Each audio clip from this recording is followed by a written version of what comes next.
Dr. Fauci, as head of the National Institute of Allergy and Infectious Diseases, provided millions in U.S. taxpayer dollars to fund dangerous gain-of-function research on bat coronaviruses at the Wuhan Institute of Virology, work which is now widely viewed as the source of the unintentional lab leak that sparked the pandemic. Today, on my final day as Director of National Intelligence, I'm releasing never-before-seen communications and documents that expose exactly how Fauci worked with politicized career leadership in the intelligence community to suppress the truth about his actions, dangerous research that caused immeasurable harm and countless lost lives. The COVID pandemic caused tremendous hardship and pain for millions of our fellow Americans and countless people around the world. The tactics that were used to hide the truth are straight from the deep state playbook. Politicized self-serving leaders like Dr. Fauci covered up their own wrongdoing and abuses of power, manipulated intelligence, lied to Congress, and undermined a duly elected president by restricting his access to the vital facts he needed to keep the country safe. Sometimes I just cannot believe this shit. Those files look just as legit as these ones do. There are so many people right now who are celebrating Tulsi for this, but I have a huge issue with that. Because the people who are celebrating her are the same ones who denied that COVID ever existed in the first place. They denied that COVID was a problem. They refused to stay home. They refused to wear masks. They refused to get vaccinations. And now you guys are complaining that people died.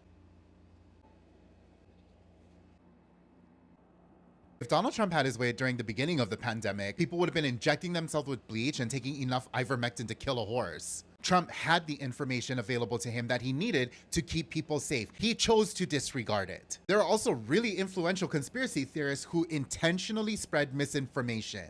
The same conspiracy theorists that Tulsi is trying to validate with this little expose of hers. Tulsi is also being incredibly disingenuous by suggesting that gain-of-function research is responsible for the coronavirus pandemic. That is not what the scientific consensus is, and the only people who believe that are conspiracy theorists. And just so we're clear on what the pattern has been for conspiracy theorists throughout the entire experience of COVID, first, they pretended like the virus didn't exist. And then when they saw people getting sick, they pretended like it wasn't a widespread problem. And then when they saw hospitals filling up, they pretended like it was only the elderly that were vulnerable. That's why they complained about schools being closed. And then they refused to wear masks, simultaneously complaining about having to stand 6 feet away. And when they realized that people weren't doing that and were being recommended to take a vaccine, they claimed that vaccines were an infringement on their freedoms. Now that people have died and businesses have failed, they want to blame Dr. Fauci? Of all the things that conspiracy theorists believed in, I wish accountability was one of them. I am so sick of this administration and politicians in general